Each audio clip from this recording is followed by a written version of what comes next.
Assalamualaikum warahmatullahi wabarakatuh. Hari ini kita akan belajar pendidikan agama Islam bab 7 tentang anak pemberani. Mari sebelumnya kita sama-sama membaca doa terlebih dahulu. Bismillahirrahmanirrahim. Rabbi zidni ilman warzuqni fahman. Amin.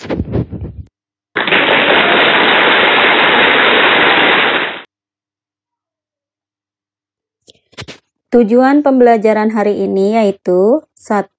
Siswa mampu menerima kebenaran tentang hadis dan kisah Nabi Saleh alaihi salam.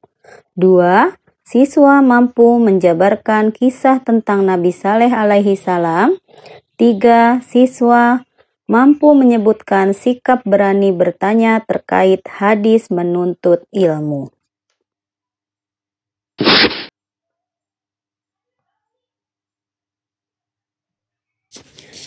Mari sebelum dijelaskan kita melihat dulu tayangan berikut.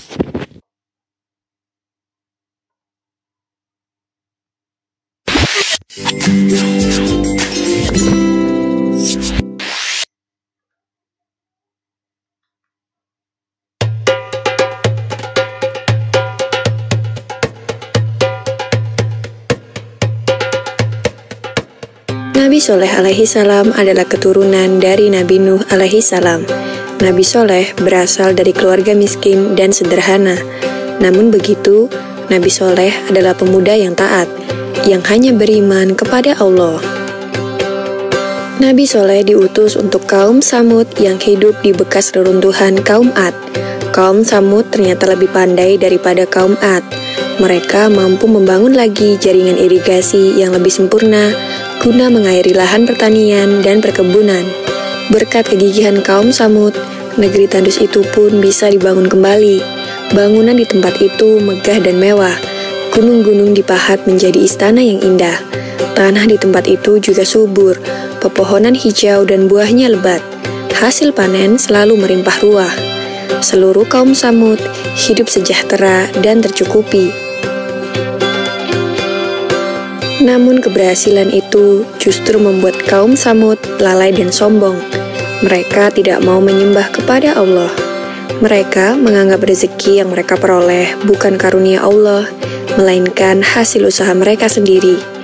Oleh karena itulah, Allah mengutus Nabi Soleh agar berdakwah untuk kaum Samud agar kembali ke jalan yang benar. Nabi Soleh pun mulai berdakwah. Beliau mengajak kaum Samud untuk menyembah Allah. Namun kaum Samud sama sekali tidak menghiraukan ajakan Nabi Soleh dan menganggap Nabi Soleh sebagai pembohong belaka. Kaum Samud lalu menuntut Nabi Soleh untuk mengeluarkan mukjizat. Menghadapi tuntutan itu, tak ada jalan lain bagi Nabi Soleh kecuali memohon kepada Allah agar memberikan mukjizat kepadanya. Allah lalu mengabulkan permohonan Nabi Soleh. Suatu hari, Nabi Soleh mengajak kaum Samud untuk pergi ke kaki gunung. Orang-orang kafir itu mengikuti Nabi Soleh bukan karena mempercayainya. Mereka malah berharap agar Nabi Soleh tidak bisa mengeluarkan mukjizatnya dan dapat menghinanya sepuasnya. Sesampainya di kaki gunung, kaum Samud meminta Nabi Soleh agar mengeluarkan seekor unta dari sebongkah batu besar. Sebuah permintaan yang tidak masuk akal. Namun, betapa terkejutnya kaum Samud karena tiba-tiba sebongkah batu besar itu terbelah. Dari dalam bongkahan batu itu, keluar seekor unta betina. Orang-orang dari kaum Samud keheranan, menepuk-nepuk pipi mereka dan memandang tak percaya. Setelah kejadian itu, beberapa orang mulai percaya. Mereka membenarkan kenabian Nabi Soleh alaihi salam. Kabar itu segera tersebar ke seluruh penjuru negeri. Air susu unta yang keluar dari batu itu banyak sekali dan cukup untuk diminum seluruh penduduk. Orang-orang bergembira. Mereka bisa minum susu unta sepuasnya. Akan tetapi masih ada juga orang yang berkeras hati tidak mau percaya dan menganggap semua itu hanyalah sihir belaka. Orang-orang kafir yang tidak mau mempercayai Nabi Soleh kemudian memilih 9 algojo kejam yang selama ini sering menyiksa pengikut Nabi Soleh untuk membunuh unta tersebut. Melalui malaikat Jibril, Allah memberitahu rencana pembunuhan unta itu kepada Nabi Soleh. Beliau kemudian datang untuk menasehati orang-orang kafir itu agar bertaubat dan mengurungkan niat jahat mereka. Namun tekad mereka sudah bulat.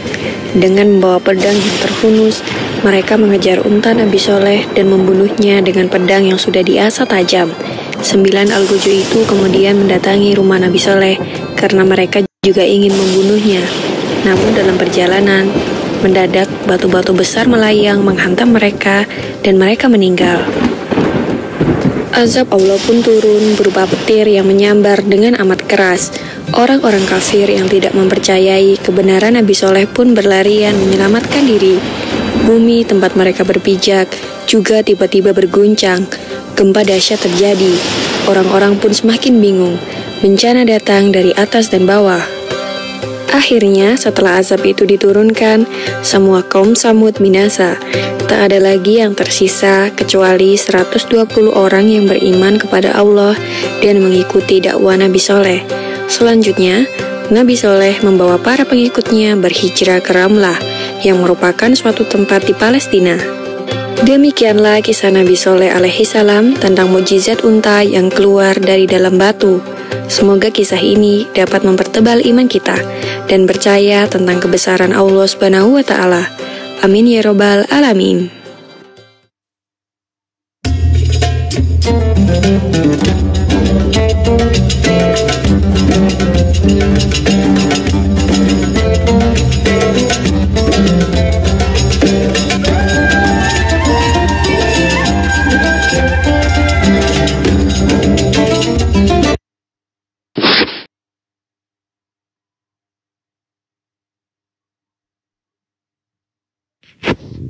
Nabi Saleh adalah utusan Allah.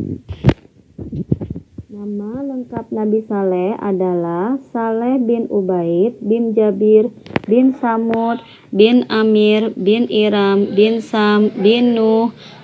Ayah Nabi Saleh adalah Ubaid. Nabi Saleh merupakan keturunan Nabi Nuh.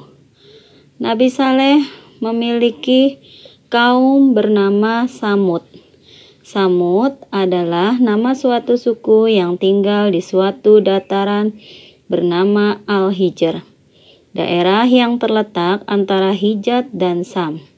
Ahli sejarah mengelompokkan kaum Samud sebagai bagian dari bangsa Arab, tetapi ada juga yang menganggap mereka sebagai bagian dari bangsa Yahudi. Nabi Saleh alaihi salam adalah orang dari golongan mereka sendiri. Nabi Saleh alaihi salam adalah orang pemberani. Beliau mengajak umatnya agar beribadah kepada Allah. Juga orang yang cerdas. Beliau bisa menyelesaikan masalah dengan baik dan pandai bermusyawarah dalam menyelesaikan masalah.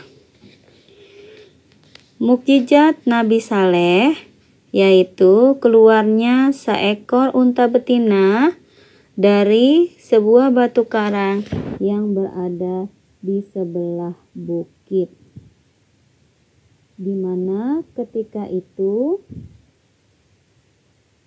orang-orang yang tidak suka terhadap dakwah Nabi Saleh terus berusaha menghentikan dan menghalangi dakwah beliau.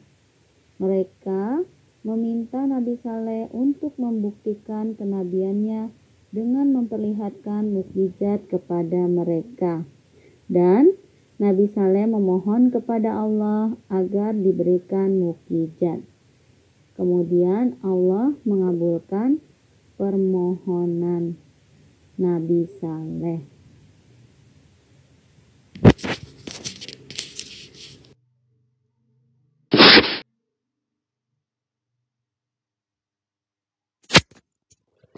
Kaum Samud adalah kaum yang makmur dan hidup dalam kemewahan. Namun, kaum Samud tidak mengenal Tuhan. Tuhan mereka adalah berhala-berhala. Maka Allah Subhanahu wa Ta'ala pun mengutus Nabi Saleh alaihissalam untuk berdakwah kepada mereka. Namun mereka tidak mau menerima ajakan Nabi Saleh alaihissalam. Hanya sebagian kecil yang beriman dari mereka pun berasal dari golongan masyarakat bawah.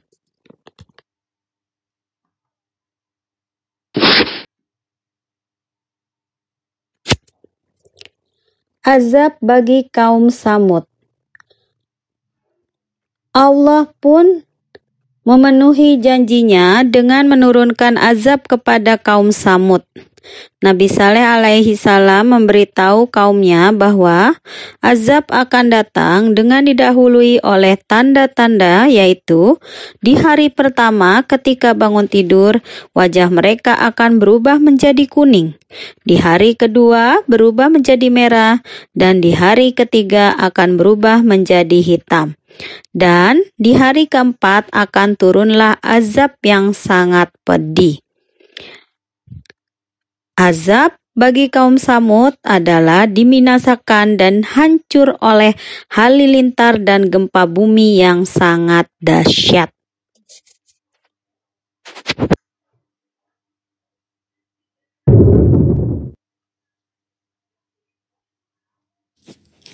Ketika Nabi Saleh alaihissalam mengajak kaum Tsamud untuk beribadah kepada Allah, mereka malah menuduh Nabi Saleh alaihissalam terkena sihir.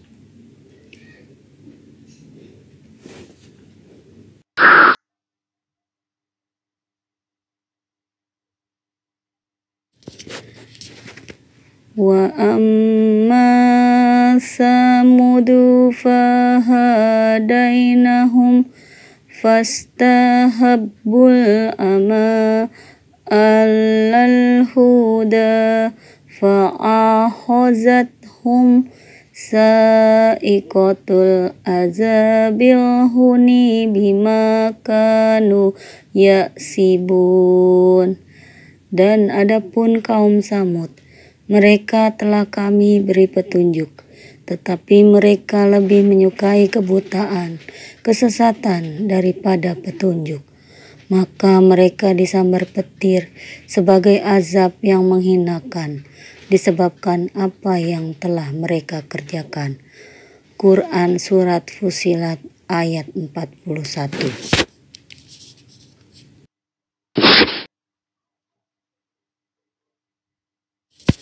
B. Berani bertanya. Teman-teman, mari kita saksikan tayangan berikut, yaitu tentang Surat Al-Alaq sebagai wahyu pertama dalam menuntut ilmu, doa sebelum belajar dan sesudah belajar, serta hadis menuntut ilmu.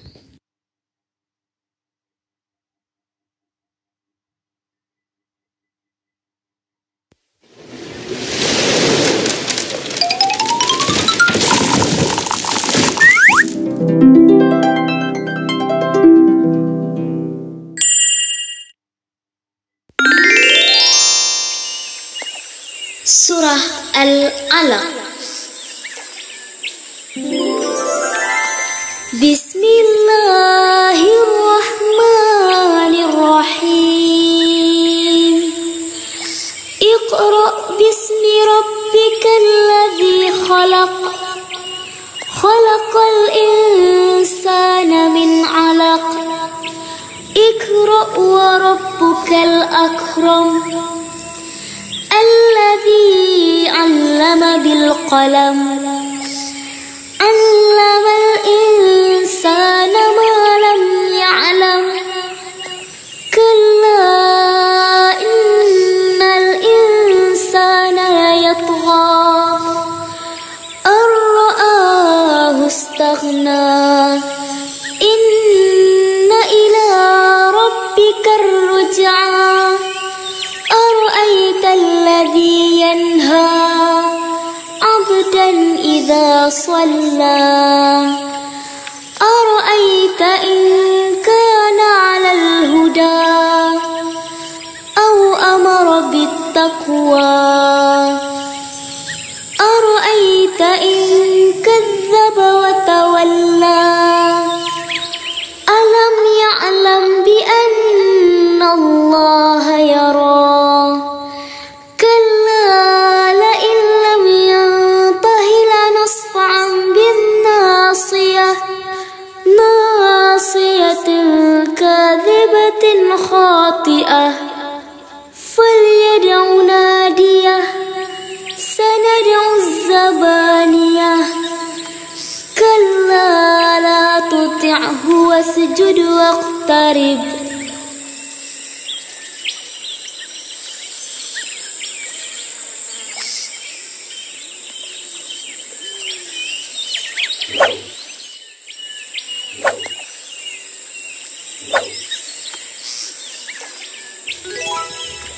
Doa sebelum belajar.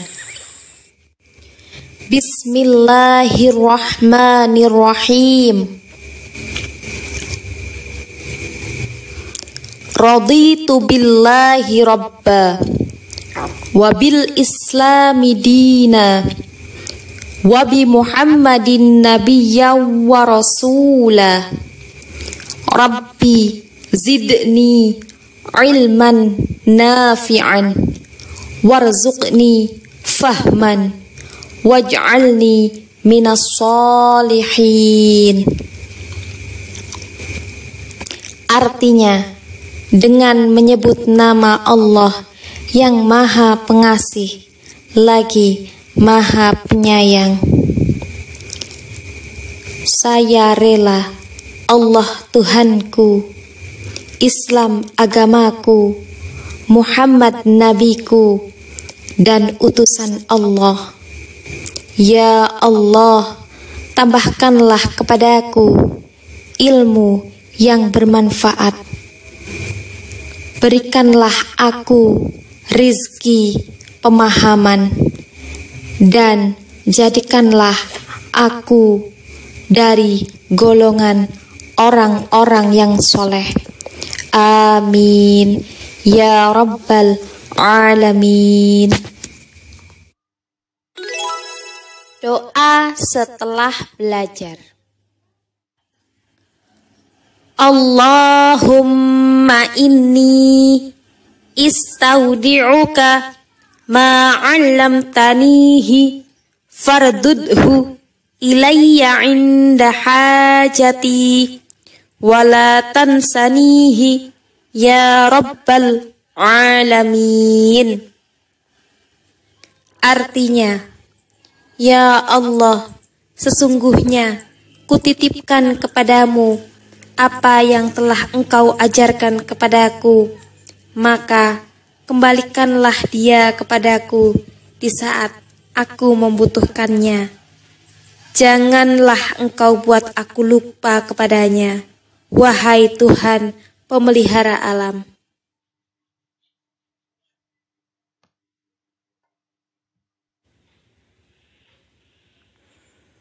Hadis tentang wajib menuntut ilmu. Rasulullah SAW bersabda yang mafhumnya,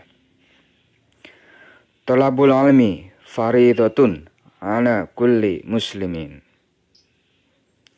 Artinya, menuntut ilmu itu wajib bagi setiap muslim. Hadis riwayat Ibnu Majah.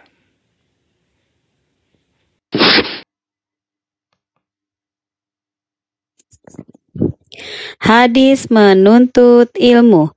Thalabul ilmi faridotun ala kulli muslimin. Menuntut ilmu adalah wajib bagi setiap muslim.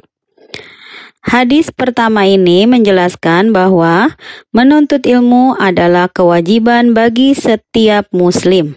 Jadi bukan laki-laki saja yang harus banyak belajar dan berpendidikan tinggi. Perempuan pun memiliki kewajiban yang sama. Dan hadis yang kedua berbunyi, Man salaka tarikan yaltamisu fihi ilman sahalalu lahu tarikan ila jannati. Yang menjelaskan bahwa Allah akan memudahkan orang-orang yang berilmu untuk masuk surga, karena dengan ilmunya dia mengetahui amalan apa yang akan membuatnya masuk surga Allah. Dengan ilmunya pula dia mengetahui cara beribadah yang benar sesuai dengan perintah Allah.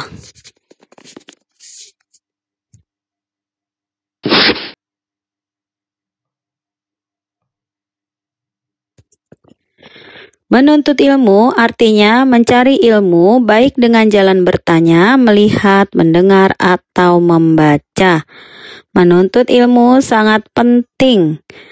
Bahkan wahyu pertama yang diturunkan kepada Rasulullah SAW berbunyi Iqra, artinya bacalah. Dalam wahyu tersebut, secara tidak langsung ada perintah untuk menuntut ilmu. Setiap muslim wajib menuntut ilmu karena ilmu adalah berkah untuk menjalankan kehidupan dengan baik.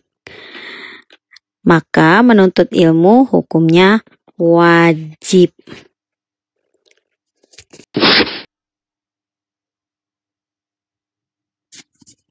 Mari sama-sama kita dengarkan tayangan lagu Pergi Belajar berikut ini.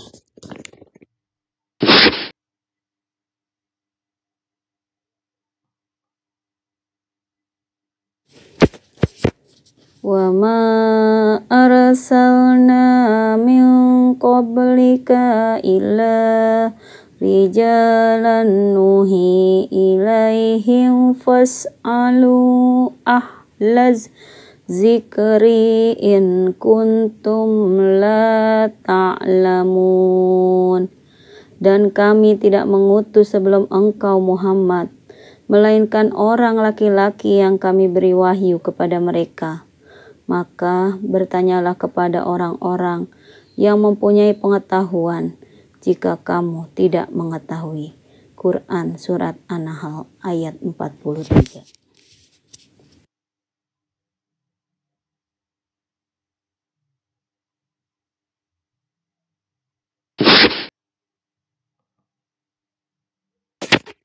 Kandungan surat An-Nahl ayat 43 yaitu berbunyi 1. Jika ada hal yang tidak dipahami saat menuntut ilmu, kita boleh bertanya dengan menggunakan bahasa yang baik dan sopan. 2. Bertanya adalah meminta penjelasan dari guru orang tua atau teman, atau orang yang lebih tahu. 3. Berani bertanya menjadikan kita pintar. 4. Malu bertanya sesat di jalan. 5. Rajin pangkal pandai.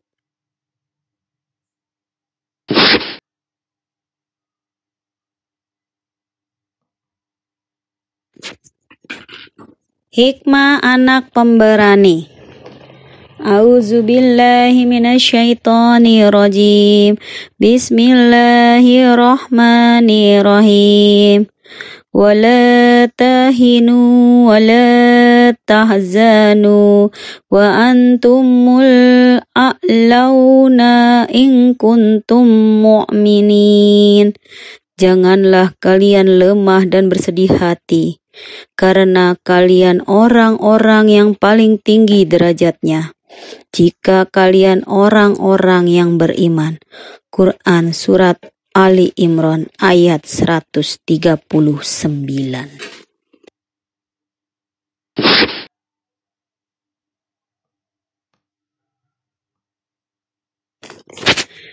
Terima kasih teman-teman atas pembelajaran hari ini. Ibu akhiri, wabillahi taufiq wal hidayah. Wassalamualaikum warahmatullahi wabarakatuh.